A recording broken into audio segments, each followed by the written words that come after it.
আসসালামু আলাইকুম ভিউয়ার্স, আশা করি সবাই ভালো আছেন। আজ আমি আপনাদের দেখাচ্ছি কিভাবে 10 কেজি গরুর মাংস একসাথে রান্না করবেন সেই প্রসেসিং। আশা করছি আমার এই রেসিপিটি আপনাদের ভালো লাগবে। আমি এখানে 10 কেজি গরুর মাংস কেটে ধুয়ে ভালোভাবে পরিষ্কার করে নিয়েছি এবং এই মাংসের মধ্যে আমি দিয়ে দিচ্ছি হাফ কেজি পরিমাণ পেঁয়াজ কুচি,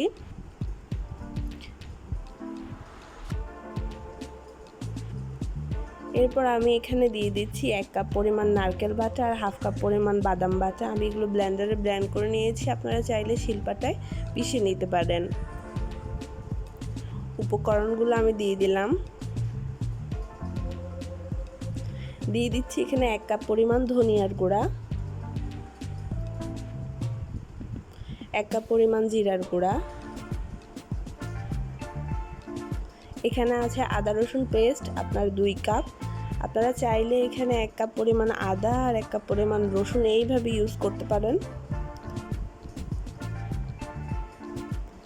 এখানে আছে হাফ কাপ পরিমাণ মরিচ, আপনারা ঝাল পছন্দ করলে আর একটু বাড়িয়ে বা কমিয়ে দিতে পারেন। দিয়ে দিয়েছি 1 কাপ পরিমাণ হলুদের গুঁড়া। এখানে আছে কাঁচামরিচ, লং, দারচিনি, এলাচ, তেজপাতা, এগুলো পরিমাণ মতো দিবেন। দিয়ে দিচ্ছি পরিমাণ মতো লবণ।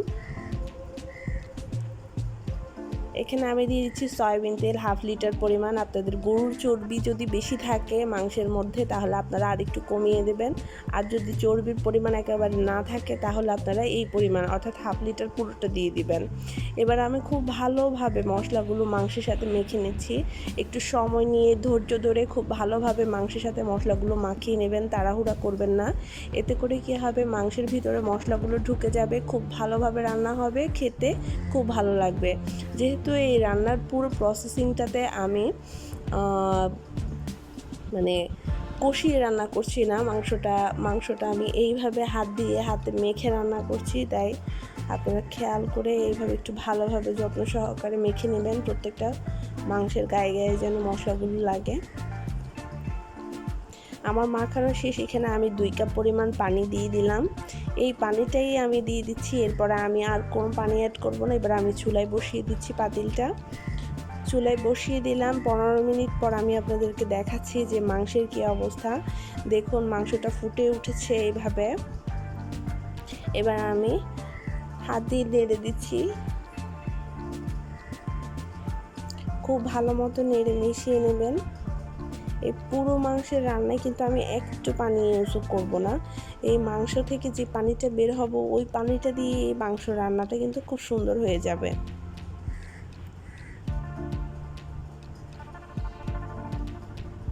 আমি ঢাকনা দিয়ে ঢেকে দিলাম আধা ঘন্টার জন্য। আধা ঘন্টা পর আমি আবারও চেক করে দেখব।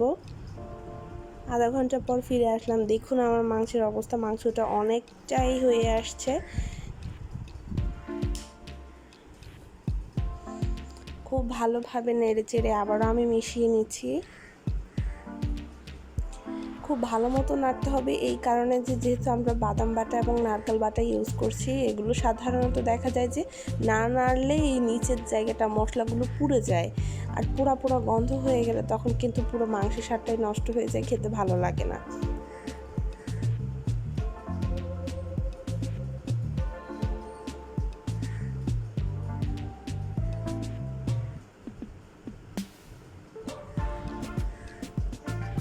ফিরে আসলাম টোটাল 1 ঘন্টা 20 মিনিট পর।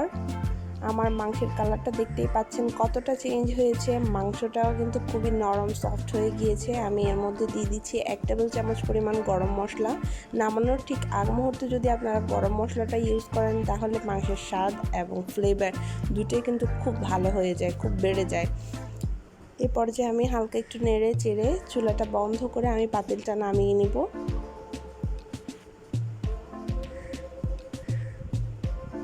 আমি পাতিলটা নামিয়ে নিয়েছি, আপনাদেরকে দেখাচ্ছি আমার মাংসের ফাইনাল লুকটা কেমন হয়েছে।